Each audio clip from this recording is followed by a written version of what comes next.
Welcome to yet another talk show.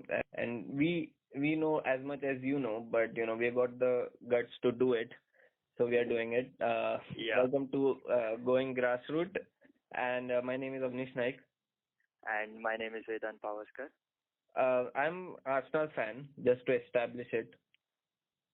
and I'm a Manchester United fan, Yeah. and both of us share the same sorrow as most of you support these clubs, Former UCLs.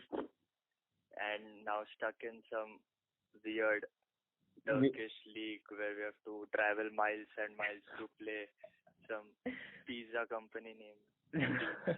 but we do have positive news. UEFA has given us something, but we'll talk about that later. Yeah. First two main questions are everyone's talking like what is going to happen with football, first of all, and the second And is yeah, the Newcastle takeover, which has been in the news like it's been everywhere recently.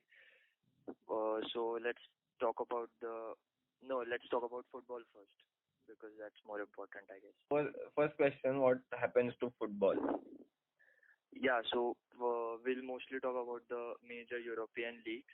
As far as we know, the Dutch league, their prime minister has announced that all the professional football in their country is gonna be suspended until September. So probably their season has been cancelled, and that I guess means that everything, all the efforts and all the games that they played this season will be declared as null and void. Yeah, maybe I And won't win this season then. yeah, but they win anyway. Like they're the top team of their league, so I don't think it matters. Yeah, it will bother the small teams. It's throughout Europe, small teams, I think they're going to suffer a lot. But Yes, and the first major league that could return into action would be the Bundesliga because their authorities they have a meeting tomorrow to decide that they might return to action as soon as 9th May, and but the games will obviously played behind closed doors and referred to as ghost games. And but the that decision has been opposed, and they've received a lot of criticism because the players and the people that don't want them to return because obviously because of corona, and they have fears that they might be affected. But the one positive from I think Germany has taken into consideration that they have uh, their testing capacity for corona is better than highest in the other European countries.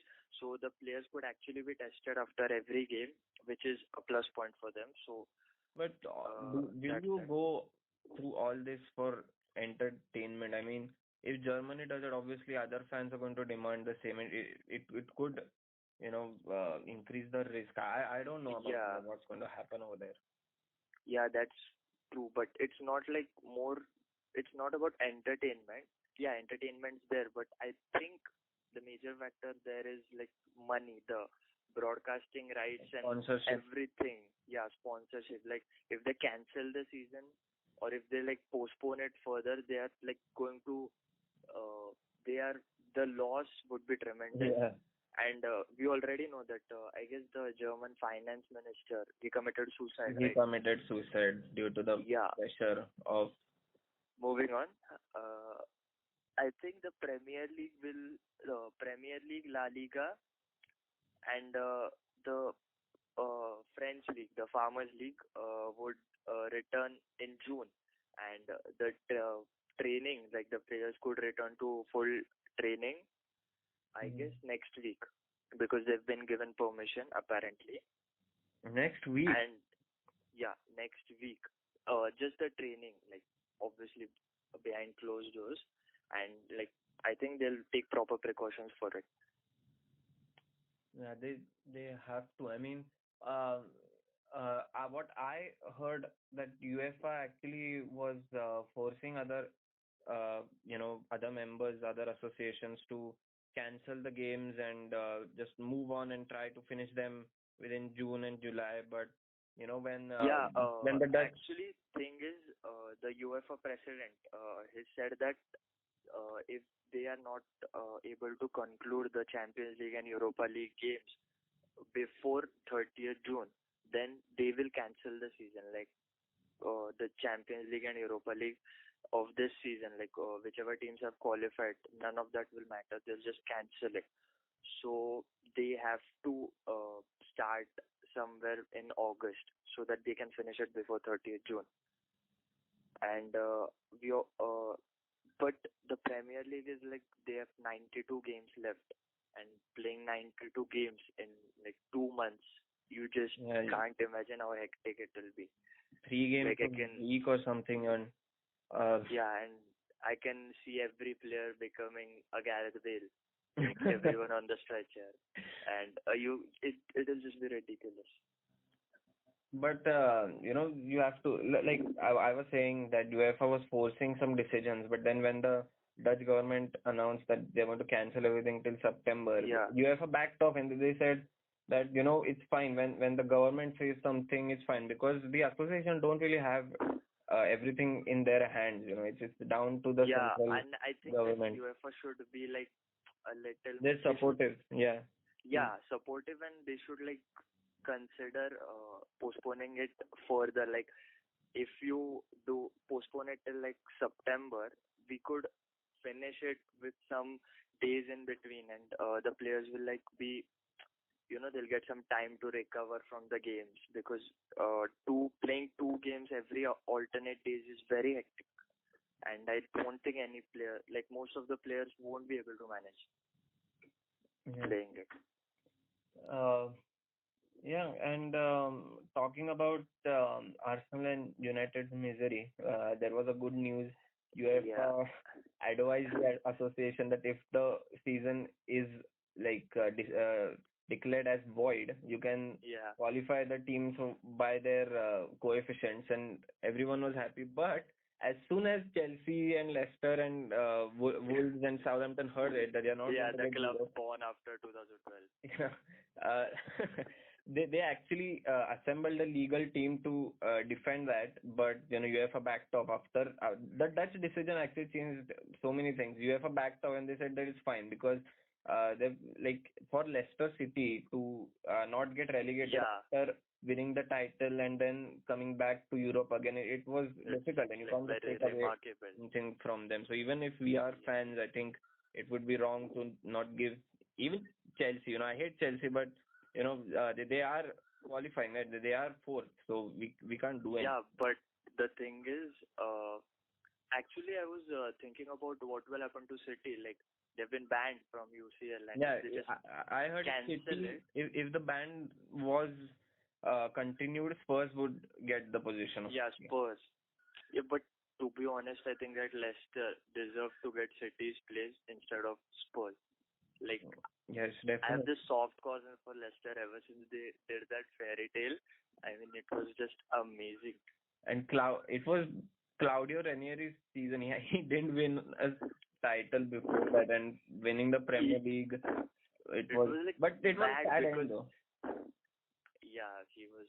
But I don't know how he manages to get these jobs. Like after he was sacked by Leicester, he went to I guess FC Nantes in the League One, and then after that he went straight to Roma, and I don't know how he got the job, but he got fired from there also. But Yeah, I he's don't know. Sampdoria's manager now. But let's move on to Yeah. Newcastle, which is the No, before that, yeah. even the UEFA Euro, like it was gonna be Ah, contested this year. It's been postponed to next year, which is actually good, because like players like most of the, I mean, I'm a United fan, and Rashford was not gonna be able to play, so I'm happy because he'll be able to play Euros, and like I think that England might have a chance to win the Euro 21, but we'll talk about that later.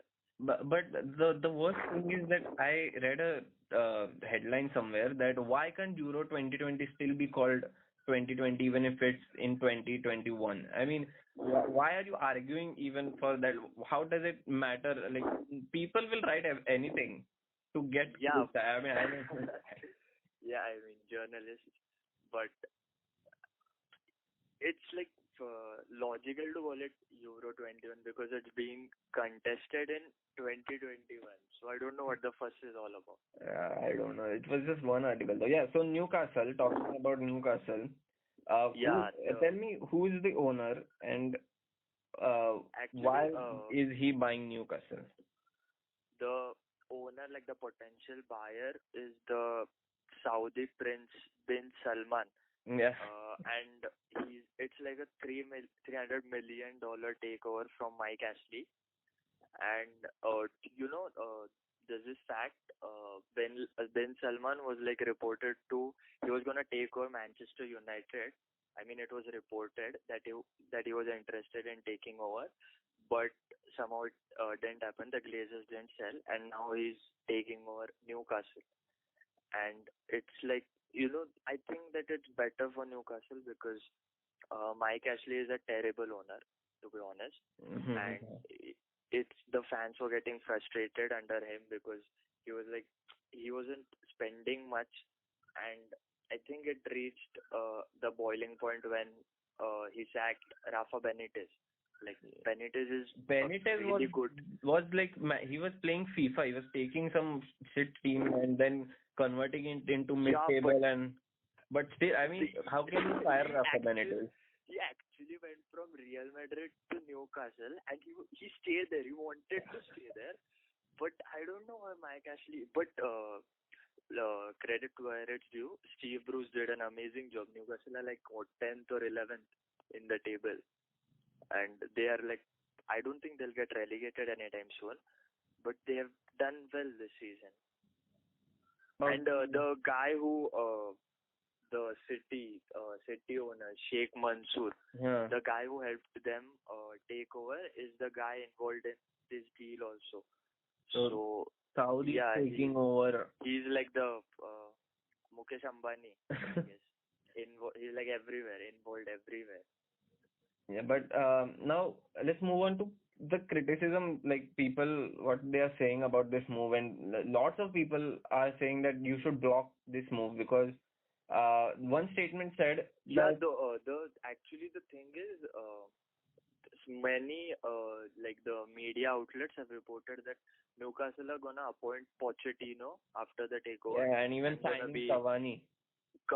I mean, like, I know you've been like, they'll be the richest club in the Premier League. Not even City are that rich, but they're not going to be playing in the Champions League, so they can't get these players. I mean, can you imagine?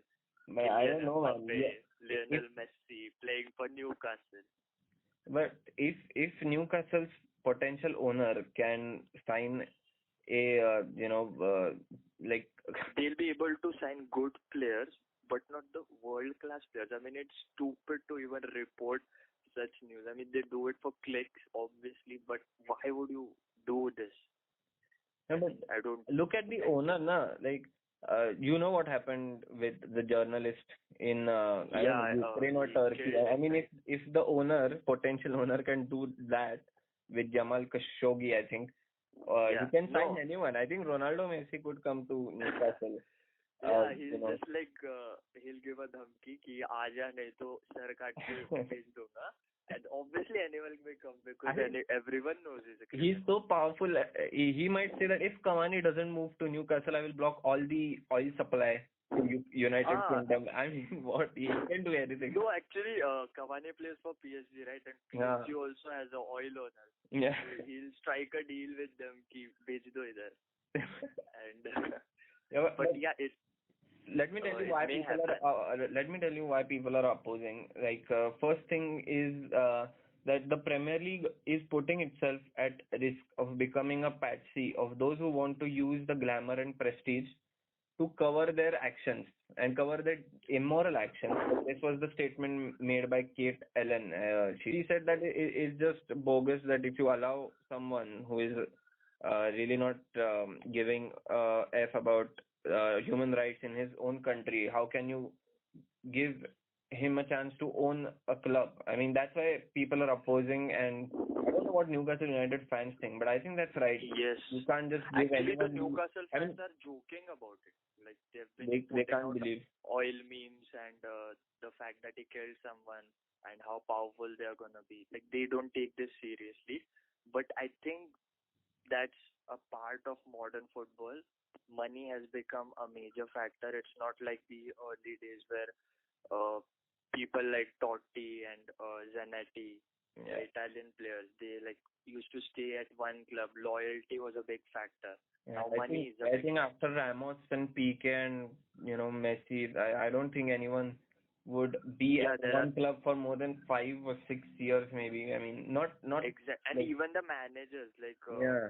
you Pep Guardiola, he was like playing for Barcelona and he was winning everything with Barcelona even as a manager, but he could have stayed there and like have a legacy of his own, but he chose to move to Bayern. Like it sometimes it happens. Like modern football is more concerned about money, and you see how much teams spend. Like 222 million for Neymar is a joke, Really. and like so it's and I know like if you think about it, he's killed some journalist, but staying in India, we are like used to it because people here worship That's Salman Khan, who's like a criminal. He's killed. another Like I don't Salman. want to get into that.